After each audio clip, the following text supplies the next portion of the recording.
following is an exclusive presentation of News Radio KMAN, your home for K-State athletics.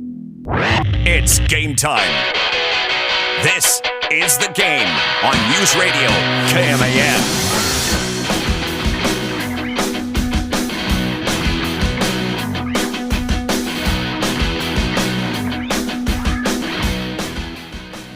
All right, if you just heard that CBS update, I'm sure you heard the story of that bakery in Kansas that the baker, her diamond, off of her diamond ring, fell into some batter and a cookie. Like you, I wanted more information. I was like, where in Kansas is this? How much is the diamond? What kind of cookie is it in? Turns out it's a bakery in Leavenworth is where this is at. The diamond is worth $4,000. Yeah, I mean, I might put a Facebook post out about that. I would set up a Facebook page. Yeah. Please help me find my diamond. If you crunch into something rock solid, it's not my poor baking, it's my diamond. That is. It says here it's narrowed down to either a chocolate chip, a sugar, or peanut butter cookie. That is still a very broad category. I mean, well, it should be easy to, if it's not the thickest cookie in the world, I would think it'd be easy to spot in a sugar or peanut butter. Chocolate chip, you never know. Maybe it, gets into too much contact in a melted chocolate chip and it gets a little covered up, a little camo. It could disappear on you real quick in there. Welcome to the game. Mitch Fortner and Owen Burke, just us two today as Troy is out of town. One thing we haven't really been able to get to, and we should have earlier in the week, David G is no longer part of the show. He still works here at Manhattan Broadcasting, but he has something new on his plate now. He has moved offices, and now he's working up front. One of the front office guys. Yeah, he is. He's dressing up a little bit more. What I mean by that is that he has bought a couple of shirts. Oh, some new polos? Yeah, some new polos, something with a collar. He's going out and talking to some folks, and he's in the sales department now. There he is. Hate to see him go, but I love that he gets a big opportunity here at the radio station. Sure. So congratulations to David G. I'm definitely going to miss him. Big reason, a huge reason. Actually, there's multiple reasons why I wanted him on the show. For a while there, coming out of the pandemic, we had board ops that weren't really sports people, so I wanted to have another sports person on the show. And David G, I was like, hey, man, you love the Cats. You really know K-State. You've been around here most of your life. Would you like to join the show? And he said, yes, absolutely. He said yes right away. And I got to talk to my wife first, but he said yes, absolutely. And also, he's got a great personality. He is. Heck, I knew in high school. I've known David G since I'm 9 or 10 years old. That's crazy. And that's because somebody known for a very long time. He and that person have been best friends for a long time. And so when I was in 4th or 5th grade, I actually go hang out with them. And a lot of fun. He was the life of the party. Yeah. And that continues on to now he's 40 years old. It's true. He is the life of the party. 23 years later. So, I'm very happy for him. Very happy for him to get this opportunity, but we're certainly going to miss him here on the show. Do you follow – are you an NBA fan? Yeah, I do follow quite a bit. Do you have a team? I'm a New York Knicks fan. I think you mentioned that before. You ever been to a Knicks game? I have not, unfortunately. The Garden – it's the Mecca for a reason. Yeah, I agree. I hope to get out there one of these days. It was incredible to watch K-State play. In Madison Square Garden, especially with a number of New York kids on the team. Yeah. That was really cool. I got Cam Carter mixed up with Desi Sills and was asking him Desi Sills questions. That was a good time. Marquise Noel had Carmelo Anthony's locker. He was really pumped about that. Didn't even know it until somebody pointed it out in the media. Yeah, that's my favorite player of all time, so I'd be pumped about that. But was Allen Iverson before your time? As far as watching him while he played, yes, I'd say so. But his history? I think history is where I excel when it comes to sports. I just gotta say, the biggest laugh I got today was the statue that was revealed today. Yeah. So that was actually built outside of their practice facility. Yeah. Of course, he had the famous press conference. You want to talk about practice? The practice. So they built it outside the practice complex. But it's not like a life size. He's not the biggest guy in the world. He's 6 foot, but for NBA standards, that's a small guy, and it's still not even life size. Yeah, I was looking at that and I was like, man, that's a really weird. Apparently, they have a line of smaller statues like that of other players going into the facility. So I think, because I had the same reaction, I was like, what? This guy doesn't even get a full statue. Like that's a statue makes it look like he lives at in the Shire or something. Exactly. Yeah, small. It looked like a toy I used to get in my Happy Meals. I agree. Like, yeah, if it has to be put on a 3-foot pedestal so it's eye level with you, it's probably too small of a statue. But again, I think it's part of their theme going into the facility. So it kind of makes more sense when you get that in there. Because again, everybody's like, what type of statue is this? If you're going to do a statue or a bust, like the Pro Football Hall of Fame does a bust of everybody, so I think it's pretty close to life size. If you're doing a statue of somebody in honor of that person, life size it. I would agree with you. Yeah, or just go with the bust. Like if you don't want to go that big to get a statue of everybody, then let's shrink the whole. Don't just give me a small statue. In hour number 2 of today's show, we're going to hear from Matt Wells, who spoke a couple of days ago about the improving K-State offense, the improving Avery Johnson. We are going to blindly rank 5, and Owen is going to be our contestant today. Later on in this hour as well, we're going to bring up again Rashee Rice because he was charged and arrested officially yesterday, and he's facing some pretty serious charges. That breakdown coming up a little bit later on, plus a breakdown of the visitors coming in this weekend. And these two visitors are not the same position, they're not the same height, but they do have something very impressive in common. So that's coming up in our next segment. But I did want to touch on this, and that is, I threw a lot of question marks at this yesterday. Didn't have a lot of time to develop it, but now I have. I've seen it play out just a little bit, and I've kind of changed my tone. And that has to do with Kentucky hiring Mark Pope. It's official. They have hired him. He's going to make like $5-point-something million. It's going to be about $3 million less than Coach Cal per year. I'd imagine that he's going to get a little bit more money as if he does well in his first year, there'll be some sort of extension, more money to come along with that. Certainly making more money than he did at BYU. But he's going to be the new head coach taking over for Coach Cal after his 15 years at Kentucky. I should have looked at this way yesterday. Mark Pope is going to add something I think the SEC desperately needs, and that's personality. Yeah. Like, I kind of got the Jerome Tang feeling from Mark Pope in the couple of things that he's done already for Kentucky. You can throw out Nate Oates. Nate Oates at Alabama has a fiery personality. Yeah. He has like a love-hate relationship with technical fouls. Teed up all the time. Yeah, all the time.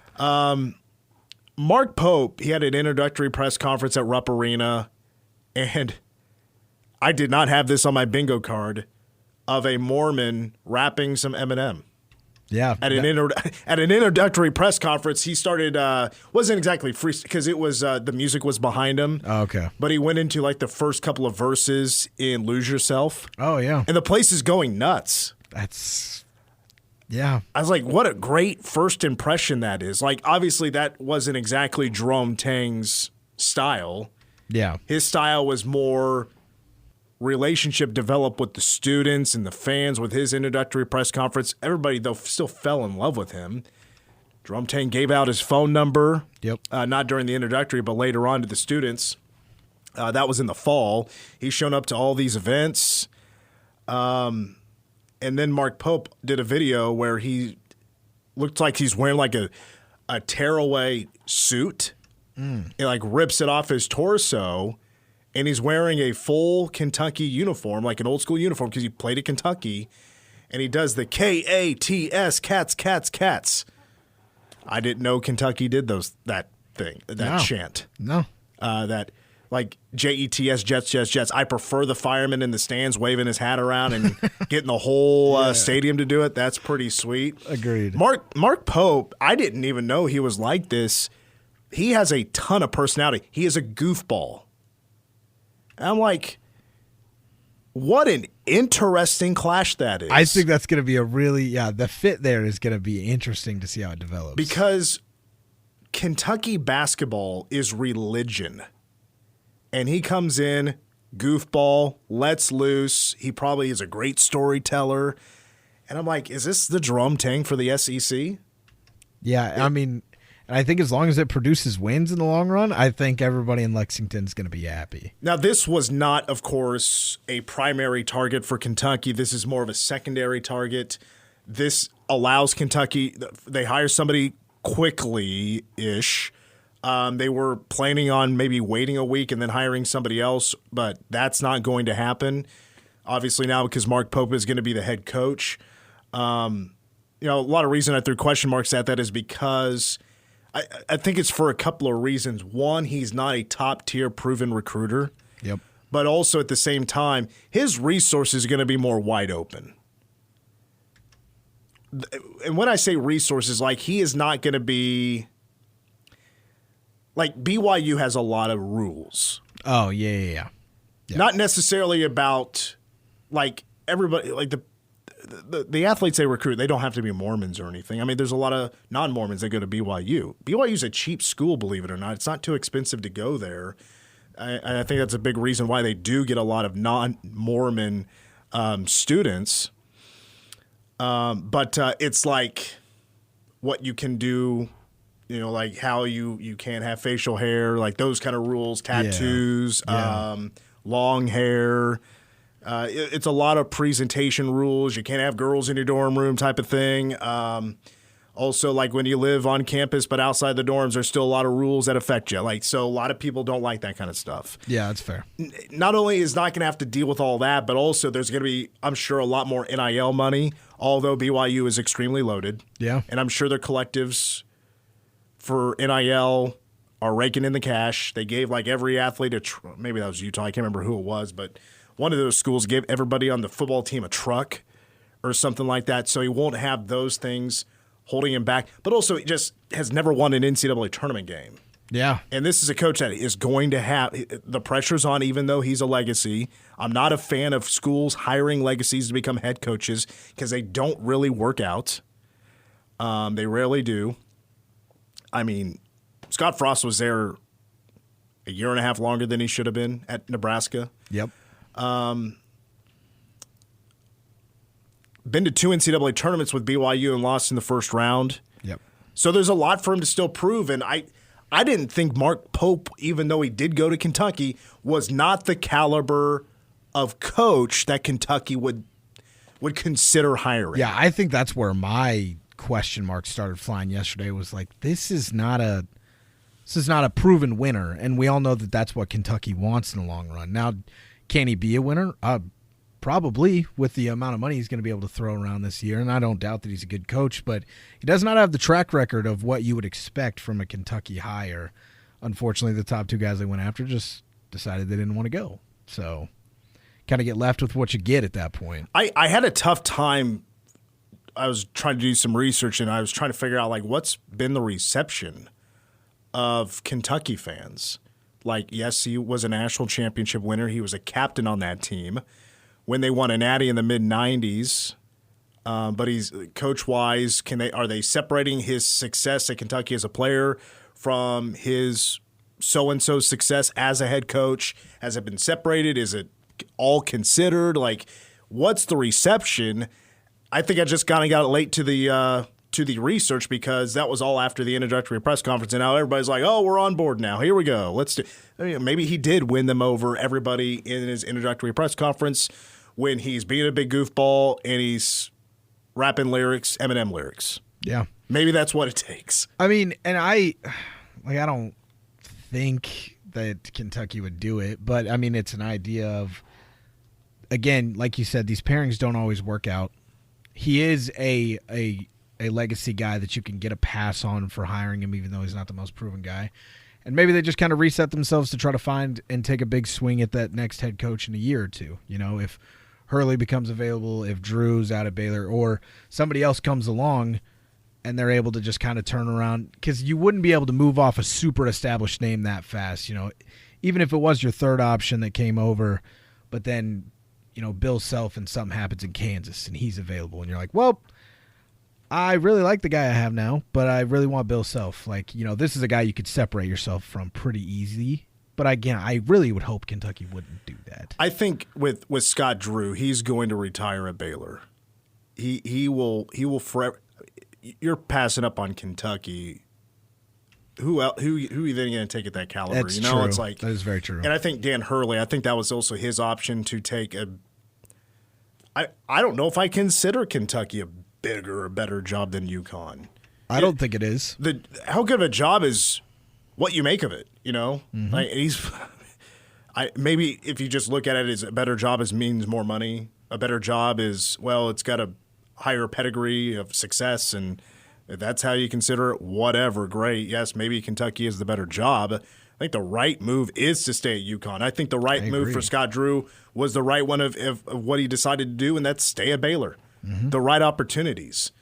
When it comes to Mark Pope, he just got his dream job. True. This was an easy yes for Mark Pope. Agreed. Yeah. There was probably no thinking about it. Mm-mm.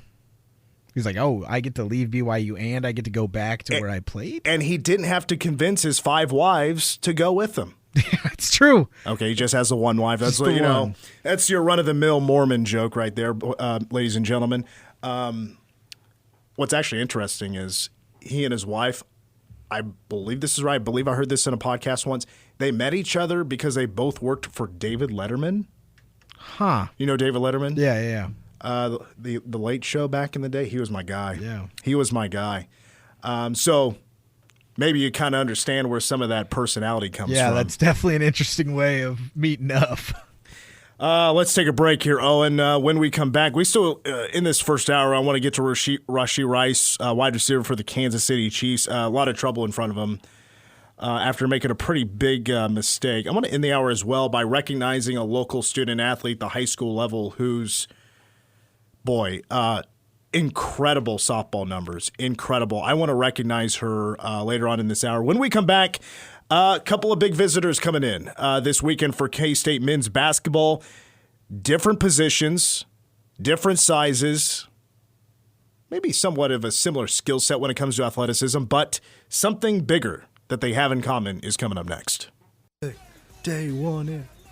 Went with Jey Uso, main event Jey Uso. Is there any history on this day? So, unfortunately, there's not. And I looked through the entire week, and almost nothing of note happened in wrestling history. I mean, it's post-Mania. You would think that we'd have a Raw after WrestleMania crazy moment or something. I couldn't get anything. So I figured play Jey Uso because, boy, I was disappointed.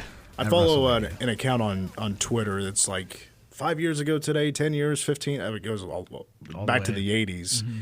And it's always good stuff. But they'll just go to a Raw like that happened on that day, just kind of a random Raw. And it was 10 years ago. They'll just kind of pick out a few things that happened. It's not always anything like significant and cool. It's just on this day. Yeah, that's what I was trying to find, something that was at least somewhat significant. And there was nothing for the entire week, Saturday to Sunday. So I thought that Uso match sucked at WrestleMania. That's why I picked it, because there was definitely not a more disappointing match there at all. I think it may have been the worst one overall to boot, but I was expecting so much fireworks and emotion. Brother versus brother matches are always supposed to be great, and I know both of those guys can wrestle, and I was sitting there watching them like there's no way that this is all we're getting. The Masters going on right now, and it's day 2. Bryson DeChambeau looks like he is still in the lead at 7 under. There's been this video going around today because at the Masters at Augusta National, they have very, very strict rules, like no cell phones. It's zero tolerance. Yeah. Zero tolerance. No cell phones. Also, you can't run. I saw this. There's absolutely no running, and a person on camera was caught running, and then personnel went out to him, found him, and they escorted him off the property immediately. Yep. And basically said, don't come back. Yeah, don't come back. That's insanity. But I love it. Like, hey, you got cheap tickets, guys. At least I've been told they're not too expensive. Yeah. I've got a buddy that's out there, so. Right now? Yeah, I think he's out there right now. I'm pretty sure I saw in a Snapchat story today that he had an Augusta pass and he was out there. I almost said, hey, can we call him up, but he's not going to have his phone on him. Exactly, yeah. No, zero tolerance there. I was wondering why he hasn't posted anything since this morning. That would make sense why. Yeah, because basically the rule is, like, just leave your phone in the car. Don't even take it in with you. Don't even risk it, because this is a probably once-in-a-lifetime opportunity, because all the tickets, it's by lottery. As far as I know, it's a lottery selection on who gets the opportunity to buy tickets. And the tickets are like $70 to $100.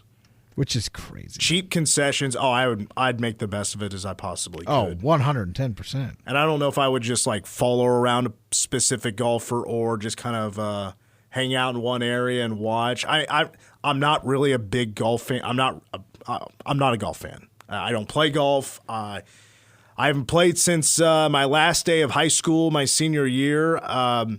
My first tee off landed on the green, and then I putted for to go 1 under, and then I was a shank. I was shanking all night, shanking all day and night. I had beginner's luck like crazy on that first hole.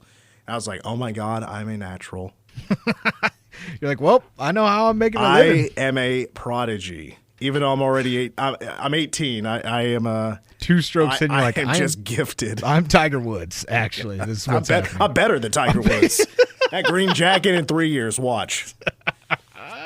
No, that was short lived. That's hilarious. Got in my own head. Let's talk a little K-State basketball, because guys, this weekend is a pretty interesting weekend. Keep an eye out this weekend. You may see a couple of recruits in town. Baba Miller, I think it's Baba Miller. How to pronounce his first name, and then C.J. Jones. So Miller is he's big, 6'11". He is a very active and athletic big who just played at Florida State these last couple of years. And then also with 2 years of eligibility remaining is C.J. Jones, who is a 6'5" guard. And, we're not necessarily talking skill set here, but it would be looked at as like the replacement for Cam Carter. If he decides to pick the Cats as of right now with 4 spots open, unless something were to happen, if I don't know if Arthur Kaluma decides not to come back and just stay with the NBA stuff. So we'll see on that. But Baba Miller and C.J. Jones, again, two different sizes, obviously, 2 different positions. You have a guard, you have a forward. Both pretty impressive with their athleticism.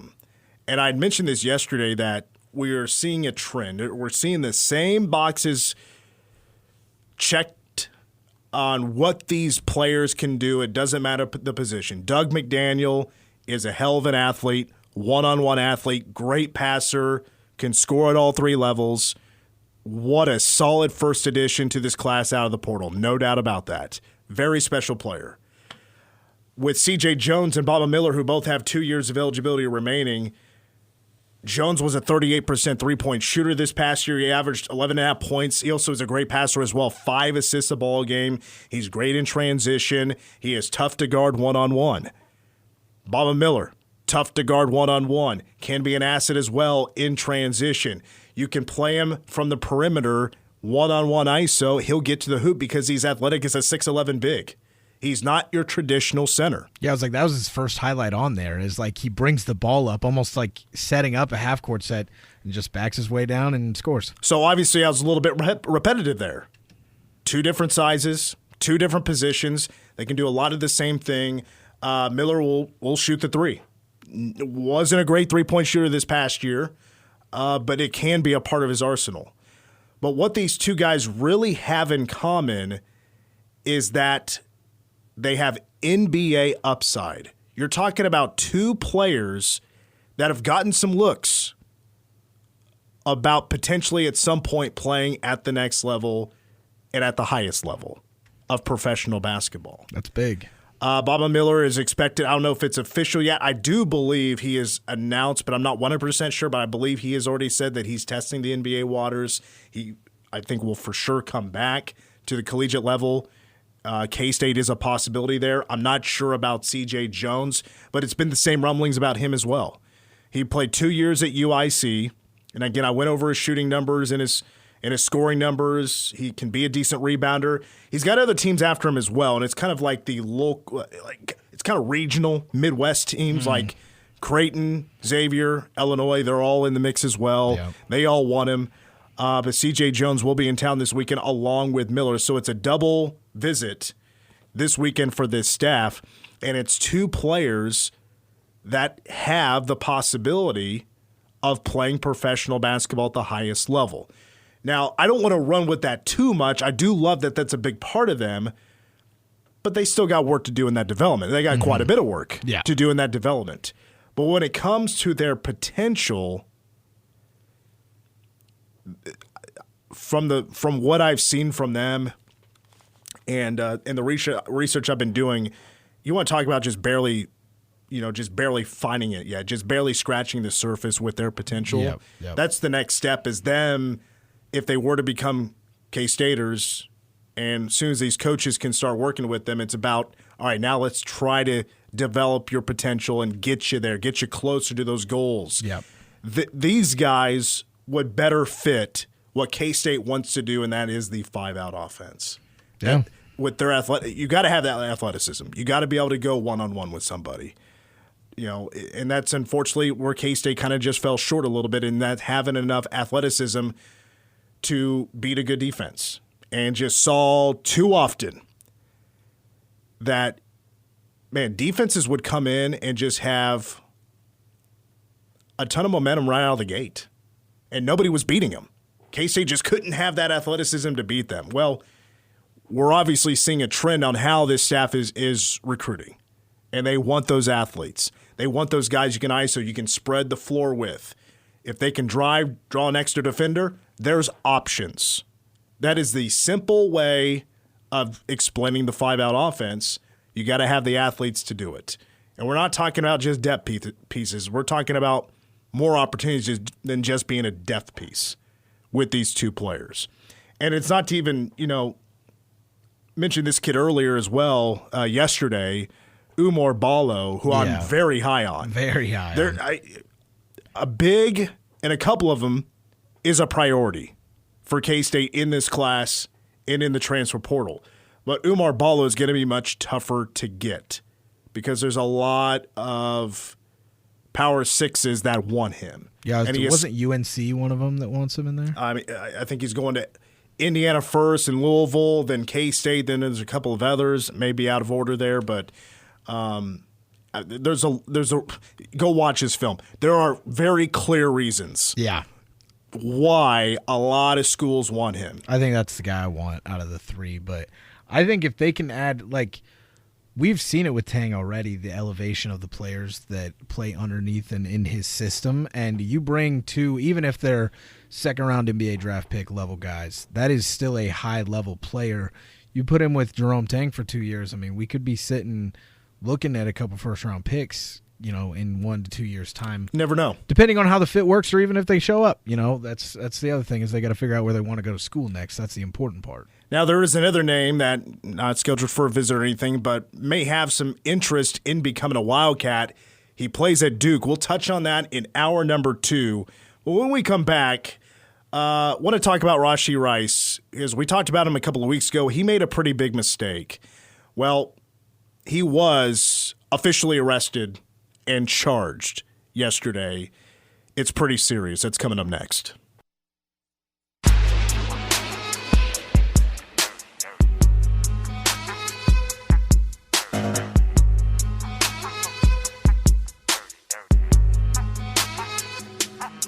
Well, the Kansas City Chiefs' top wide receiver this last year was rookie Rashee Rice out of SMU, second-round draft pick.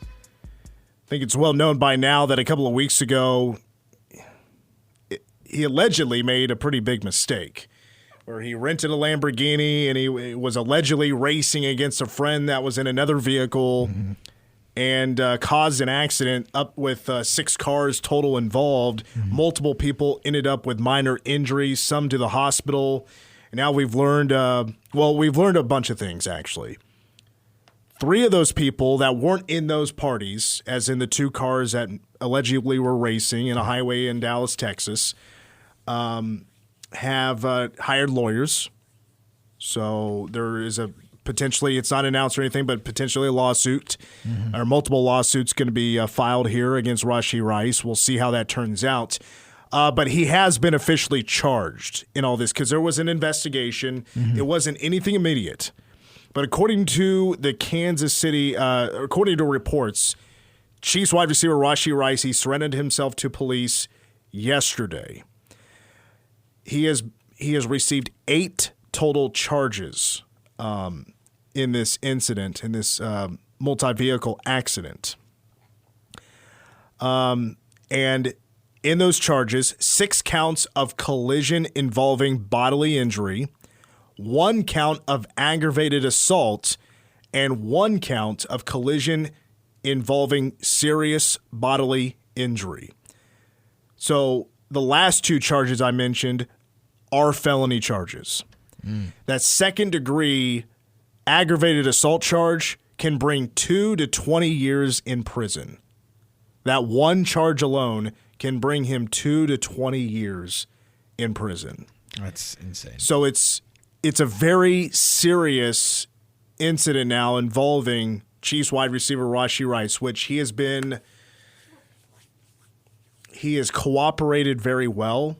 He has been very honest with authorities. He turned himself in as soon as all that stuff came out. But this young man, I mean, apparently has made a pretty serious mistake here. And we've also learned more about the investigation, that it turns out that 4.5 seconds prior to the crash, Rashee Rice was traveling at 119 miles per hour. Good Lord. That is 49 miles per hour faster than the speed limit. He is very lucky this was not worse. Yeah. But I just wanted to point out that, this is still a little ways potentially from being over. This could potentially, in a great way, impact the Kansas City Chiefs. Mm-hmm. This is their best wide receiver. This was by far their best wide receiver from this previous season. And other than, when it comes to pass catchers, other than Travis Kelce, third on the list is Justin Watson at 460.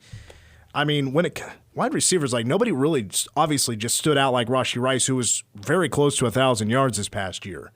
He led the team with 7 receiving touchdowns this past year.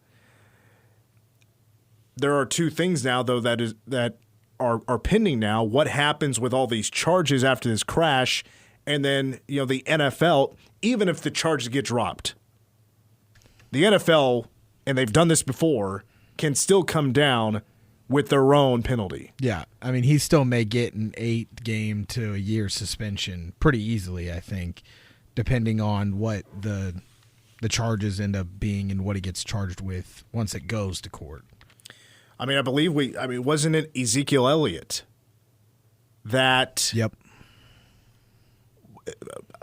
I'm kind of blurring now on the story, but didn't he allegedly have an altercation with a girlfriend or something? Yeah, so from what I remember, it was a domestic abuse kind of thing, and I think he got charged and the charges were dropped. He didn't even actually end up going to court, and they still popped him for 8 games. Well, yeah. That was a huge story that year. He was charged, yes, it was dropped. It turned out there was really no evidence. Exactly. And, yeah, he was still and the league were like, 8 games. Yeah, 8 games still. Well, I remember Roger Goodell, he got a lot of heat for that. Yeah, I remember as a college kid I'm not a Cowboys fan at all, but I have buddies, and I was like, I think it's ridiculous that you could still be suspended 8 games after everything's been cleared, but yeah, that's a different situation. All right, Owen, what are you doing? You're Brett Veach. What are you doing in this situation?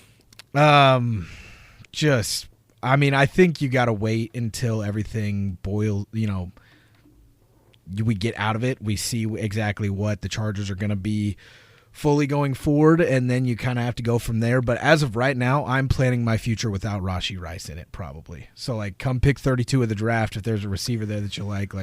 They went from Rice has finally came in and given them some stability at the wide receiver spot since Tyreek left, to adding Hollywood Brown. And we're like, now we feel really good. If we can just get some production from a third guy here and not have to pick, that'd be great. And now you're sitting here, or we got Hollywood at least. That's a huge signing now. That Hollywood Brown signing with the Chiefs is now so massive, because without him and Rice gone, they would have nobody to throw the ball to this next season except for our favorite guy, Sky Moore. So, yeah, Brett Veach, right now I'm planning for life without Rashee Rice. I don't think his career's over. I think he'll end up playing again, but who knows when that's going to be. It might be a year. It might be 2. Who knows? So as of right now, I'm planning for 2024 without him if I'm Veach. I was trying to think of who's still on the team as pass catchers, also running back. Because Clyde Edwards-Helaire is actually an option to throw the ball to. I think he actually was more of an option than Kadarius Toney. I don't have the stats in front of me. I couldn't tell you, but I don't know if he would have got the targets, but as far as production, yeah. And I really hope Kadarius can just figure it out. Well, and I was really Richie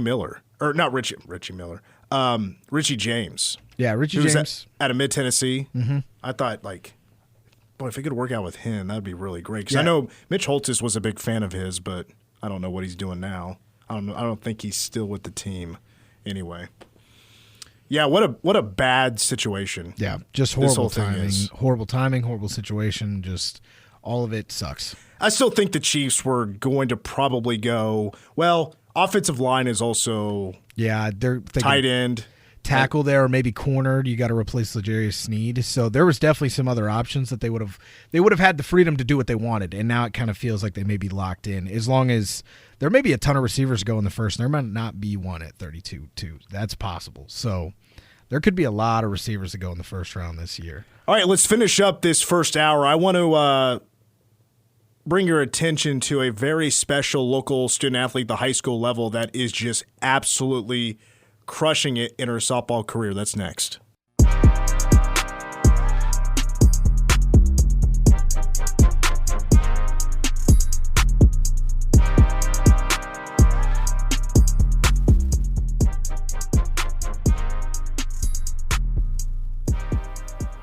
One of the cool parts about my job is keeping up with what's going on around the area in high school sports and awarding a local student athlete with the KMAN Student Athlete of the Week. This doesn't, though, happen very often, where I see some stats and I'm just absolutely blown away by an individual's talent, and I should probably do this more often and give those people a shout-out, those kids a shout-out, because it's very special what some of these kids around our area are doing, from Manhattan, Wamego, Riley County, Rock Creek, Frankfort, and Blue Valley, Randolph. I tell you what, this week's Student Athlete of the Week absolutely deserved it because it went out to Peyton Hartenberger from Wamego. She plays softball. Wamego was a state champion last year.